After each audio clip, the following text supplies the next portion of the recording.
Hello, আসসালামু আলাইকুম বন্ধুরা। দেখেন আমার শখের খামার।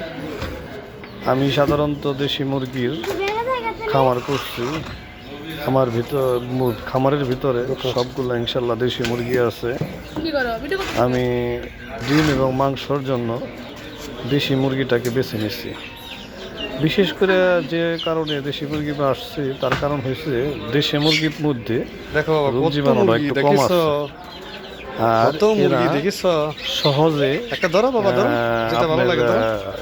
রোগ জীবাণু হয় না ইনশাল্লাহ, এবং অনেক পরিমাণে খাবার কম খায়।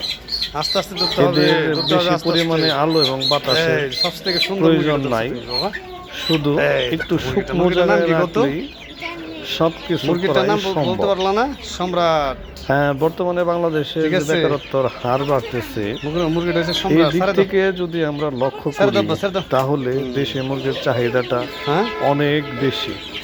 আমরা যদি দেশি মুরগির চাষাবাদ করতে পারি বা খামার করতে পারি তাহলে আমাদের বেকারত্ব কিছুটা হলেও ইনশাল্লাহ ঘাটতি হবে।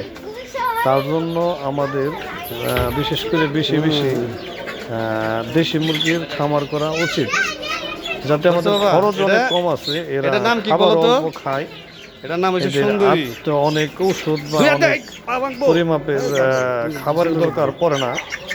আমরা যদি মনে করি মূলত যে মুরগিগুলা, ঠিক আছে, আমরা মুরগির থেকে ছাড়াও মুরগির মাধ্যমে আমরা এগুলা উঠাতে পারি এবং নিজেদের হাতে এইগুলো আমরা বড় করতে পারি এবং মেশিন ছাড়াই। সাধারণত আমরা যেগুলো ব্যবহার করি এগুলো হচ্ছে একটা খরচ, এবং খরচের ব্যয়বহুলতা আছে। আমরা খরচ কমিয়ে নিজের বাসায় মুরগির মাধ্যমে সুন্দর করে এগুলা ডিম উঠিয়ে আসলে আমরা এটা খামার পরিচালনা করতে পারি।